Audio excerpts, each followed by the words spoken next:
I would like to begin by acknowledging the Indigenous peoples of all the lands that we are on today.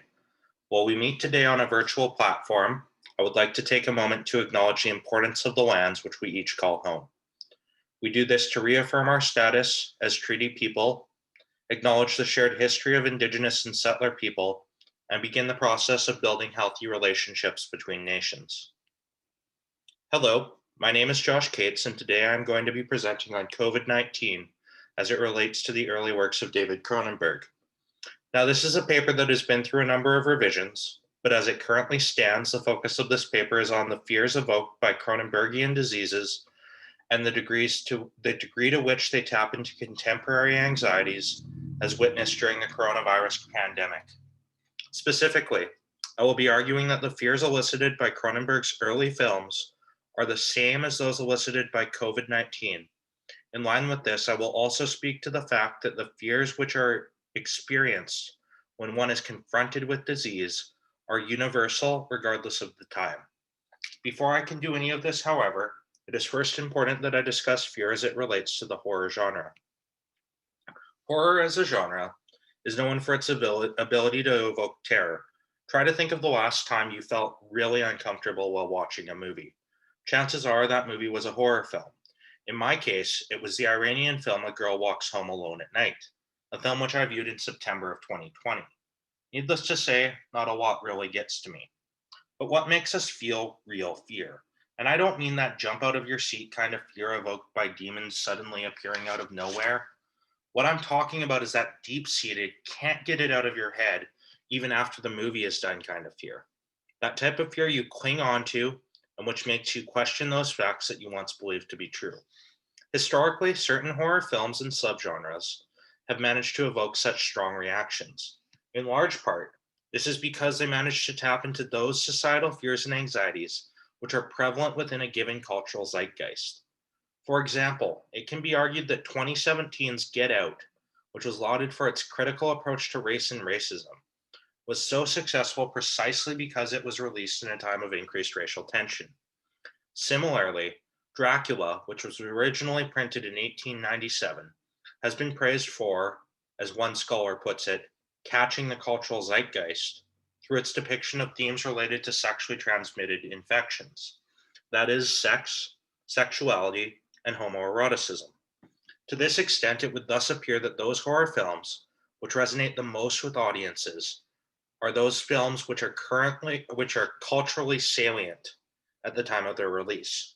What then happens to these texts with the passage of time?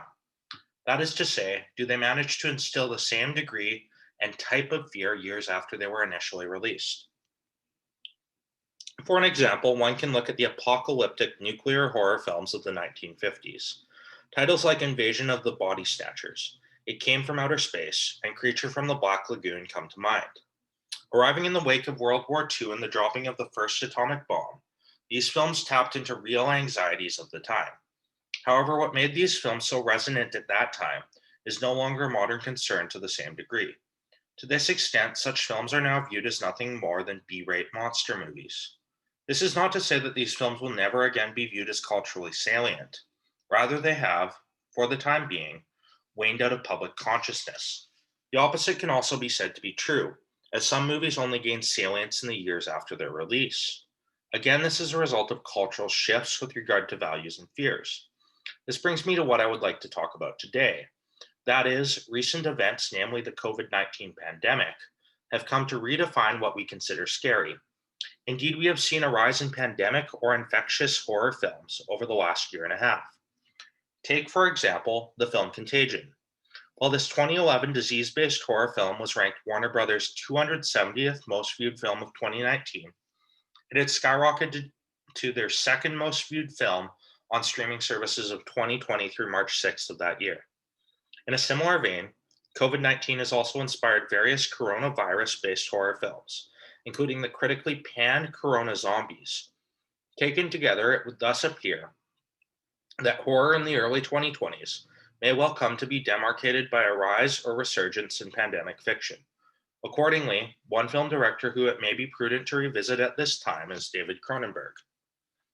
Best known for pioneering the body horror genre, a genre which features the body as violated. David Cronenberg is one of the most highly regarded Canadian directors of all time. Furthermore, he is often lauded as one of the best horror directors of all time. In large part, this is due to the fact that his films have managed to tap into society's collective nightmares. While there are any number of Cronenbergian themes that I could focus on, for the purposes of this presentation, I will be discussing Cronenberg's most common theme, that of disease, and in particular, that of sexually transmitted infections. More specifically, and as I alluded to before, I will be focusing on the similarities between Cronenbergian representations of disease and modern-day fears surrounding the novel coronavirus.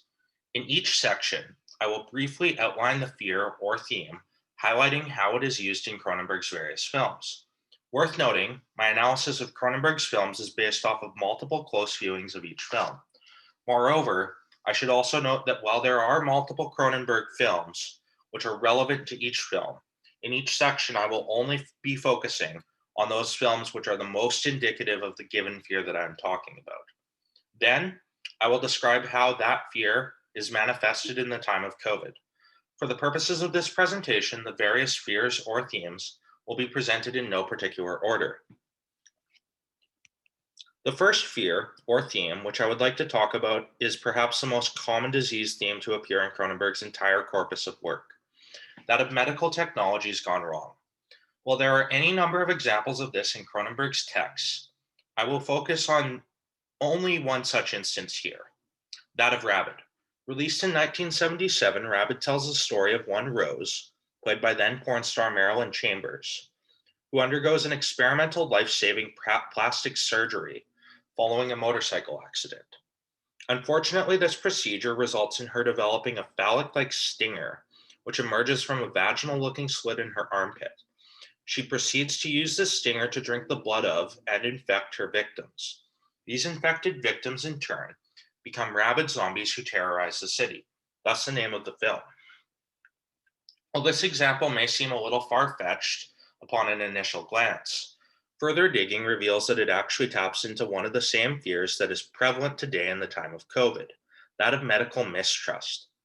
As I'm sure you well know, COVID-19 has resulted in people taking divisive stances with respect to things like whether or not to get vaccinated and whether or not to wear masks. While there is some talk about whether or not these measures infringe upon people's freedoms and rights, I wish to focus on the medical side of things. Specifically, there is a not insignificant number of people who claim that getting vaccinated, or wearing a mask for that matter, is actually bad for one's physical health and well-being. In large part, this is due to conspiracy theories, which are perpetuated by various sources over the internet and which, in many cases, make largely baseless claims.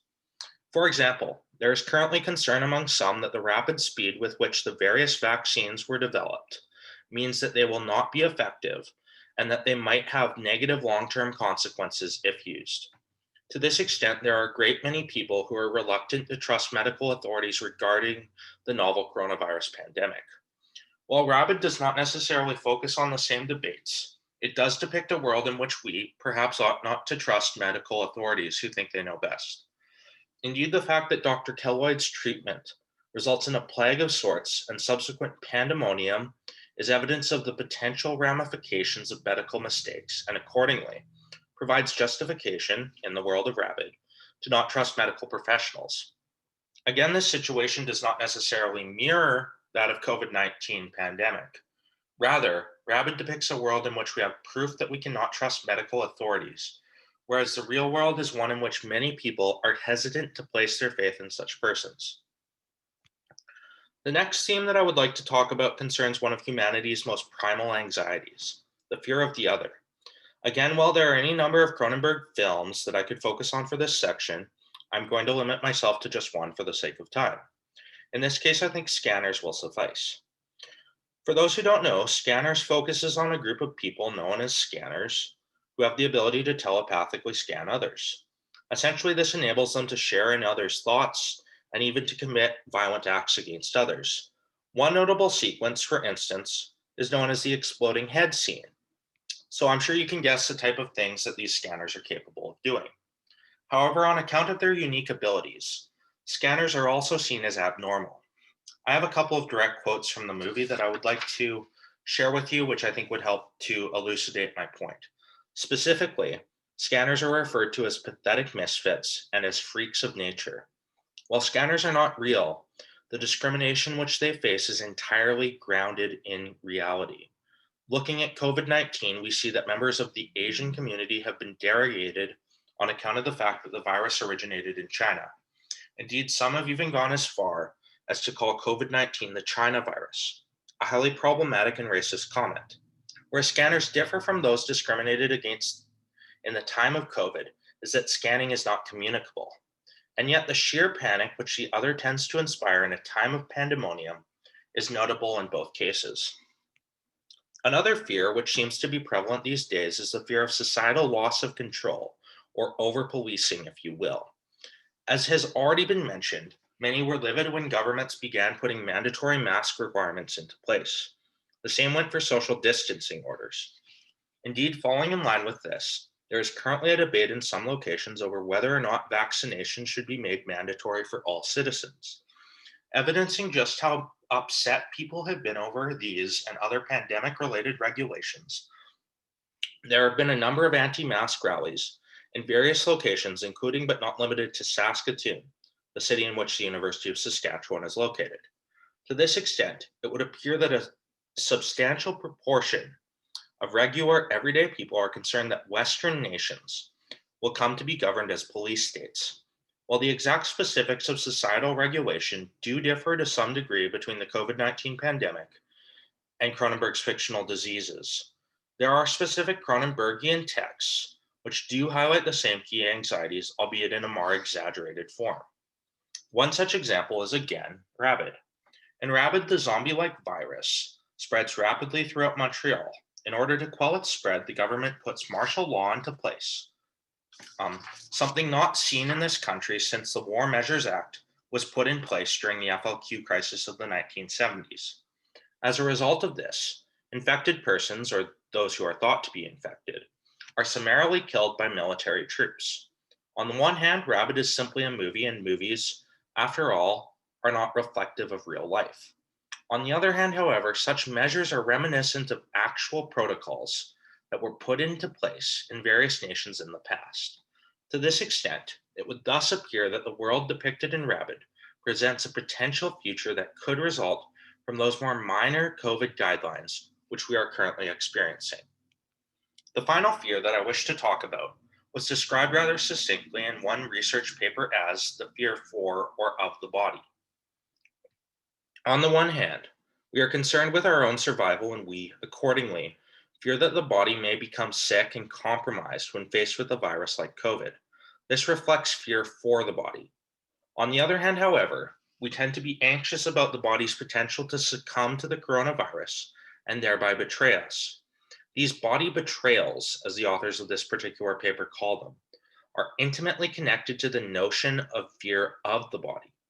The concept of coronaphobia, or the fear of contracting the coronavirus, which is similar to nosophobia, or the fear of contracting a specific disease, serves as just one such example of these bodily fears in action. Yet again, there are any number of Cronenberg movies which depict bodily fears. Cronenberg is, after all, considered the king of venereal horror. In this case, I'm going to speak about the film Videodrome and the ways in which Max Wren's body comes to harm itself. In the film, Max is subjected to a form of mind control, which results in bodily alterations. For example, a Betamax tape slowly grows out of the flesh on Max's stomach. This slot is then used by various others to upload programming into Max's brain, programming which ultimately leads to his death. Further, Max's hand eventually becomes part futuristic handgun. In turn, he uses this gun to kill others, and ultimately he kills himself with it. In this way, Max's body can be said to be at war with itself, as it functions in ways which are maladaptive to his physical and mental well-being. This is not unlike a virus. Take, for example, the coronavirus, which slowly usurps control of its host and eventually, if not treated, leads to death. Given this, Max's illness can be said to be an advanced form of that which we fear. That is, the destruction of our bodies from within. Throughout this presentation, I've discussed four fears or themes, which are common to both Cronenberg's works of infectious horror and the COVID-19 pandemic. Overall, it would appear that Cronenberg represents modern day disease related fears in extreme cinematic fashion. However, it is also worth noting that the fears which Cronenberg taps into are, in fact, the same fears that we are experiencing today. This is in spite of the fact that Cronenberg's films are 30 to 40 years old. To this extent, it is fair to say that Cronenberg's films still possess socio-political relevance. Building off of this, a logical conclusion is that those fears which result from disease and contagion are universal. In other words, those fears which Cronenberg tapped into in the 1970s and the 1980s are those same fears which we must deal with in the early 2020s. To this extent, one might go even a step further and say that these fears are to be expected and normal. In this way, viewing Cronenberg's films in the age of COVID may help to reassure us that we will, in fact, be okay. These fears, which we are now faced with, are those same fears which Cronenberg worked with and which were prevalent even before his time. Thank you.